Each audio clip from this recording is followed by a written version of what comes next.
네, 오늘은 개별 이슈가 나왔던 자이글과 신풍제약 그리고 화장품주인 아모레퍼시픽이 올라왔네요.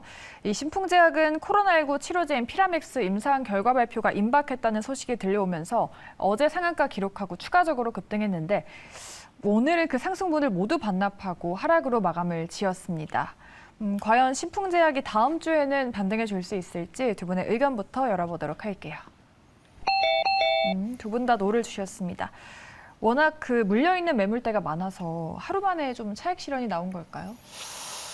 그것도 그렇고요. 그러니까 이제 피라맥스 임상 3상 결과가 나오고 좋은 결과가 나오면 너무나도 좋겠지만 이게 이제 어쨌든 간에 코로나가 좀 생각을 달리 하셔야 될 것 같아요. 왜냐면 사실상 실적이 굉장히 잘 나왔었던 진단 키트들도 그 이제 향후에 코로나는 어쨌든 언젠간 종식될 거다라고 네. 해서 초반부터 그 밸류를 제대로 받지 못했거든요. 오죽했으면 뭐 PER 2배 얘기까지도 2배, 3배까지도 갔었잖아요. 그 진단키트 종목군들이. 근데 그럼에도 불구하고 시장에서 상당히 좀 주목을 받지 못했습니다. 그래서 이번에도 임상 관련된 이슈로 뭐 단기적인 부각은 될 수 있겠지만 이게 연속성 있게 상승력이 나오기는 상당히 좀 어려울 것 같고요. 이게 임상에 대해서 좋은 결과가 나오는 것도 상당히 중요하지만 결과적으로 이 결과치로 얼마나 많은 수익을 또 끌어낼 수 있는가가 중요한 거거든요.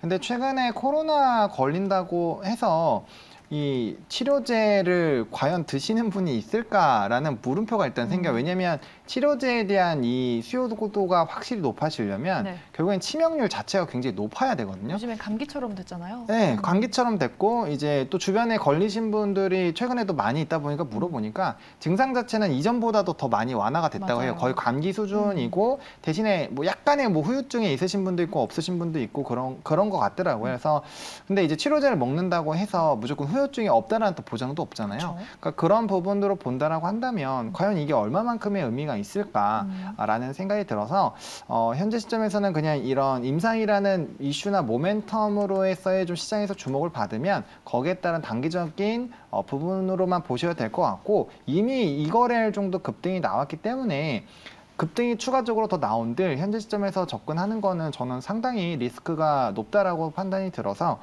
X 의견을 좀 드려보도록 하겠습니다. 네, 신풍제약에 대한 두 분의 의견 노로 일치가 됐고요. 다음 종목 자이글 보도록 하겠습니다. 2차 전지 시장 진출을 위해서 자이셀 지분을 취득했습니다. 오늘 상한가를 기록했죠. 주가 더 갈 수 있을까요? 두 분의 의견 보도록 하겠습니다. 자이글도 노로 일치가 됐습니다. 사실 본업인 의료기기 이슈로 인해서 3월 달에 연속 상한가도 갔었고 2차 전지도 있었고 그때 한 달 만에 500% 갔었던 기억이 있는데 네. 이번엔 좀 다른 건가요? 자이글이 의료기기인가요? 의료기기가 본업이고 2차 네. 전지는 또 이제 진출을 하는 거죠. 저희 집에 자이글 고기 구워 먹는 고기 불판이 아, 그러니까 다른 기업 아닌가요? 불판. 맞는데요, 자이글? 두 분 다 아시네요. 근데 이게 특히나 부산 사람도 성격이 급해가지고 네. 자이글을 샀거든요. 샀는데 고기가 잘 안 속도가 구워지나요? 늦어요. 아, 늦어가지고 예. 그 성격 급해가지고 이제 그거 한두 번인가 쓰고 안 쓰거든요. 좋은 정보 감사드립니다. 예. 뭐 이제 서울 분들 같은 경우 느긋하시니까 뭐 천천히 구워보신 분들 네. 같은 경우 거기 소고기 구워 먹으면 될 것 같아요. 아하. 죄송합니다. 네.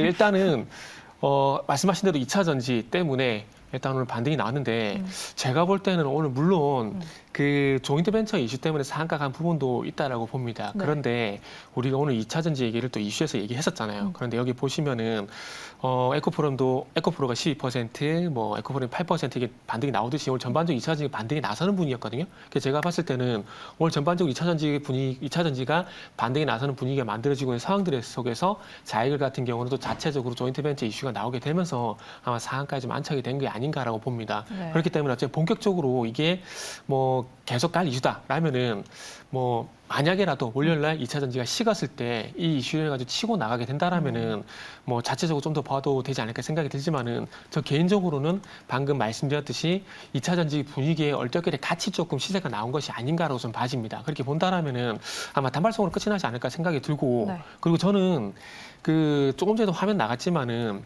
HTS 이 화면에 그 차트 화면에 그 캔들, 이평선, 거래량 말고는 아무것도 없거든요.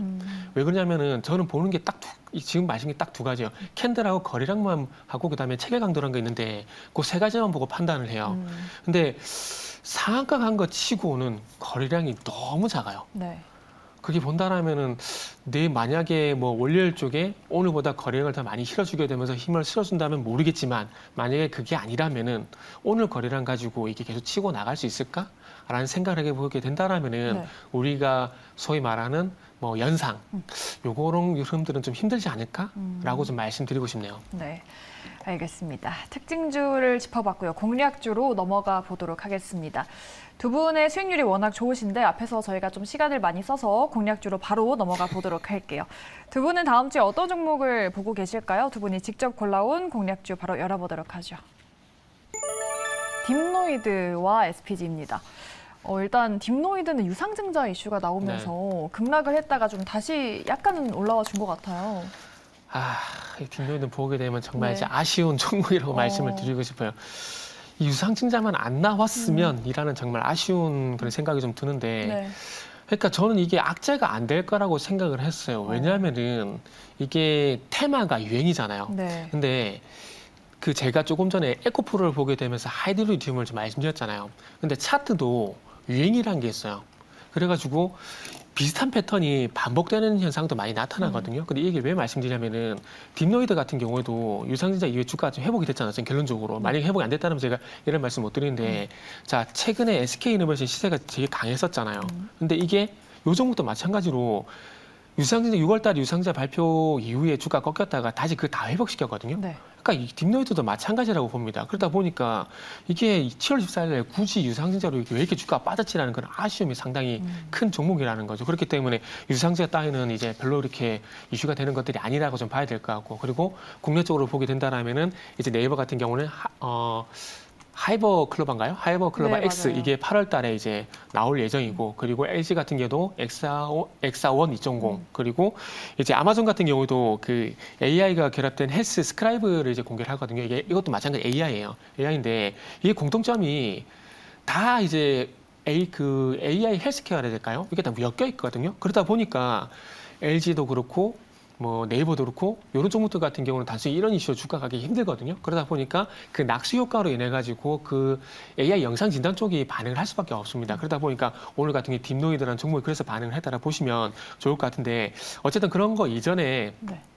어쨌든 뭐 주가 흐름을 보게 되면 상당히 최근에 괜찮거든요. 지금 같은 시장에서 어쨌든 저는 개인적으로 상당히 안정적으로 우상향을 하고 있다고 봅니다. 그래서 저는 지금 같은 변동 시장에서 이런 종목 찾는 게 저는 수익을 제일 잘 내는 방법이라 생각이 들어요. 그래서 오늘은 딥노이드를 말씀드릴 거고, 네. 딥노이드 같은 경우는 이제 지난주 에코프로비에 말씀드렸거든요. 그것도 오늘 확실하게 말씀드리는데 그거는 이제 수익 났을 때 팔아버리는 게 맞는 거고요. 어차피 단기로 보시고, 딥노이드 같은 경우도 다음 주 이 시간까지만 예. 수익이 나든 손실이 나든 다음 주 이 시간까지만 본다. 이렇게만 말씀드리고, 네. 목표가는 일단 21,000원 설정을 했거든요. 목표가 21,000원, 그 손절가는 16,000원.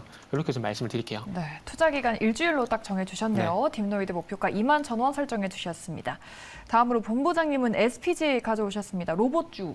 네, 참 요즘 로봇주에 관심이 많이 갑니다. 네, 왜냐면 AI 관련된 이슈가 부각이 되면 또 로봇주 좋을 확률이 높은데, 네. 오늘 또 레인보우 로보틱스가 삼성전자와 이제 로봇팔 관련된 또 이슈가 부각이 됐죠. 그래서 네. 하반기에 이제 뭐 로봇 관련된 상장도 기대가 되고 있는 상황이고, 한 번 정도는 좀 기회가 올 것 같아요. 그리고 이 회사들이 대부분 좀 일정 주가가 올라가고 좀 조정이 나온 이후에 그 박스를 깨지 않고 계속적인 좀 지지가 나오고 있는 상황이거든요. 그리고 우리나라 같은 경우는 출산 관련된 이슈로는 무조건 로봇 산업이 폭발적으로 성장을 할 수밖에 없는 환경이 지금 되어 있습니다. 그래서 지속적인 관심이 필요하지 않을까라고 보고 있고요.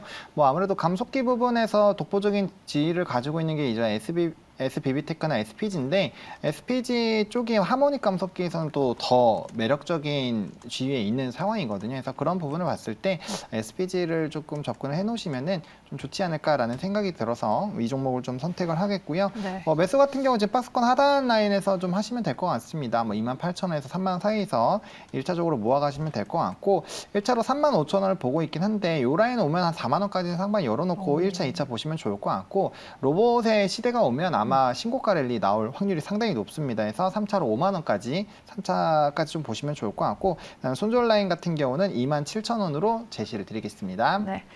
이렇게 SPG는 목표가 35,000원 설정을 해드렸습니다. 두 분이 소개해주신 공략주까지 해서 다양한 이야기 잘 들어봤고요. 두 분은 여기서 보내드리도록 할게요. 지금까지 하창원 본부장 그리고 정태근 팀장과 함께했습니다. 오늘 말씀 고맙습니다. 네, 감사합니다.